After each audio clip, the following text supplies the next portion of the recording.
All right, let's jump right in. What do you think is the very first muscle group to weaken as you age? You're probably thinking it's your arms, right? Or maybe your core. Nope, it's actually your legs.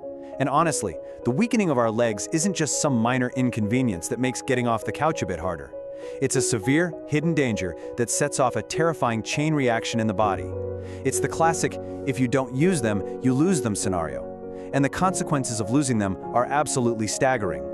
Let's hit the ground running with a pretty harsh reality. 50%. That is the devastating statistic from Dr. Sten Ekberg's research that we're breaking down today. Up to 50% of elderly people do not survive the year following a fall-related hip fracture. Let that sink in for a second. A simple trip or just a momentary loss of balance can become a fatal event, largely due to the complications that follow when frail bodies are suddenly forced into immobility. And for the folks who do survive, well, the battle is far from over. A staggering 60% of those survivors lose their independence entirely. They end up requiring long-term care. So, you see, this transforms weak legs from a simple fitness concern into a literal life or death issue. It's about maintaining your freedom, your mobility, and your actual life. So, welcome to today's explainer. I know those stats we just looked at are pretty grim, but here's the good news. We can absolutely reverse this decline. Today, we're walking through a highly scalable, incredibly effective 10-exercise routine designed by Dr. Sten Ekberg.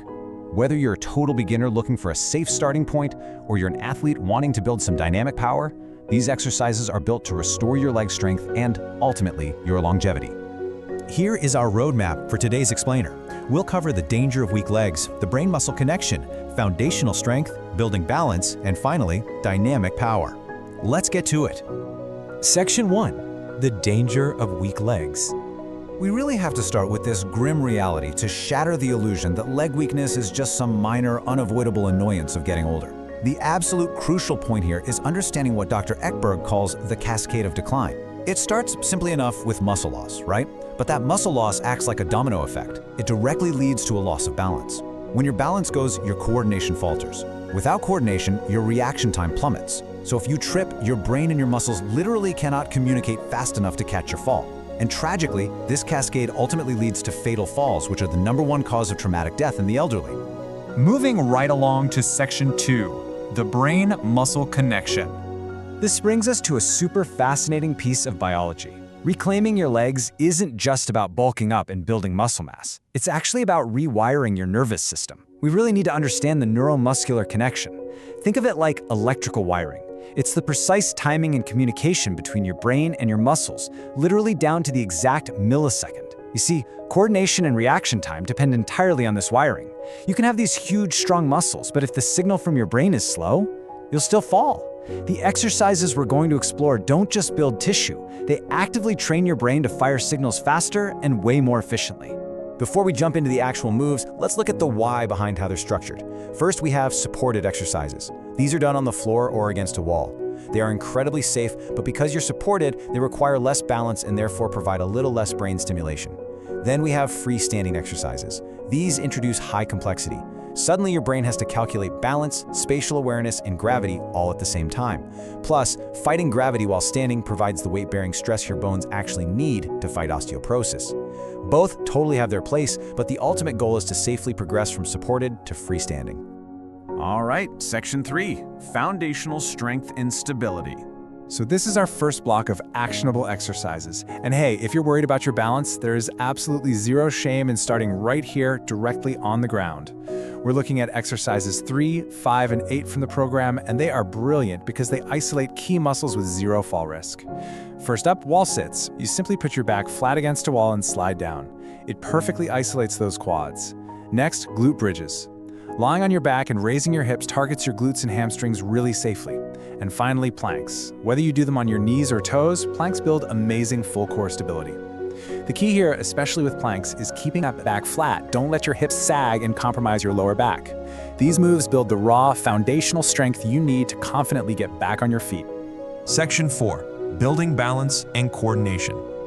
Okay, once you've established that foundation, it's time to get off the floor to challenge your brain's equilibrium and build real-world balance. Let's look at exercise 4, toe and heel walks. Walking on your toes works the calves. And walking on your heels works the front of the shin, the tibialis anterior.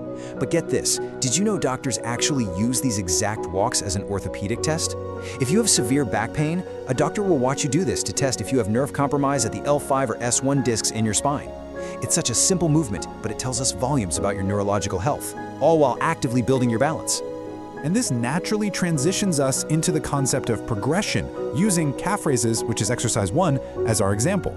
Notice how seamlessly this scales up. You start on flat ground with 2 feet, maybe holding a wall if you need to. Next, you move to one leg. Then you step up onto a box or a stair so your heel can actually drop below your toe. This is absolutely crucial because that extra stretch sends entirely new sensory signals to your brain, drastically increasing the neuromuscular challenge.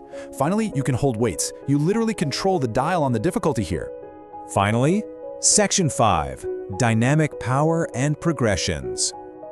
Now we're hitting the pinnacle of the routine, the final, most complex category of movements that actually mimic daily life activities to truly restore your independence and bulletproof your body against falls. Exercise number 2 is the squat. Now, if getting off the sofa is tough, just start at step 1. Simply use a chair with armrests to push yourself up. From there, try it with just your hands on your knees. Then try it completely freestanding on the floor. And finally, you can add a weight, holding it right at your chest for a goblet squat. Honestly, just getting out of a chair is the perfect functional place to start rebuilding your quads, hamstrings, and glutes.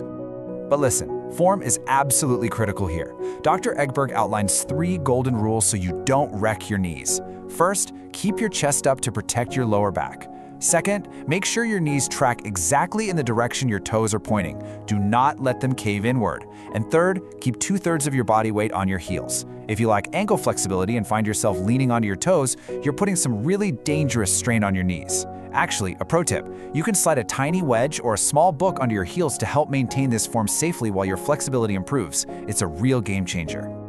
Next up, exercises 6 and 7, lateral movements. Think about it. Most of our day is spent moving straight forward, right?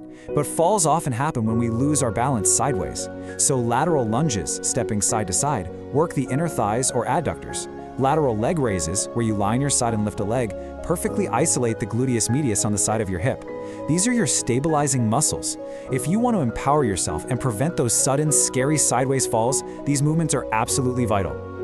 Moving right along to exercise 9, step-ups. This is where we really ask the brain and body to sync up.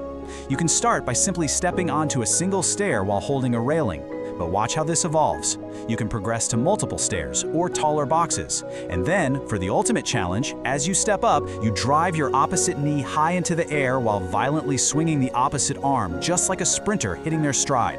This creates a highly complex, dynamic motion that demands intense, millisecond-level brain-muscle coordination. And bringing it home with exercise 10, lunges. This is a total powerhouse move. But here is a super crucial pro tip from the explainer that goes against what most people do at the gym.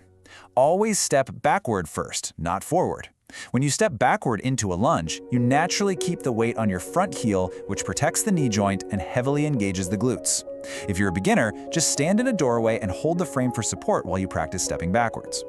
And just to show you the incredible, almost unbelievable potential of human leg strength, consider this awesome anecdote from Dr. Ekberg's days training for the Olympics. He said, "I actually had a 250-pound shot putter jump up on my back and I did some lunges with him."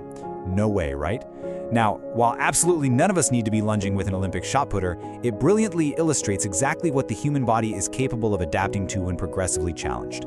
Your legs are totally capable of holding you up, you just need to give them the right signals. So, let's pull the whole shebang together. Take a mental snapshot of this matrix.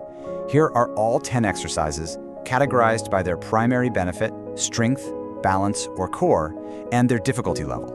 You don't need to do all 10 every single day. The real magic is in the selection. You can look at this grid and pick just 2 or 3 exercises that match your current ability level.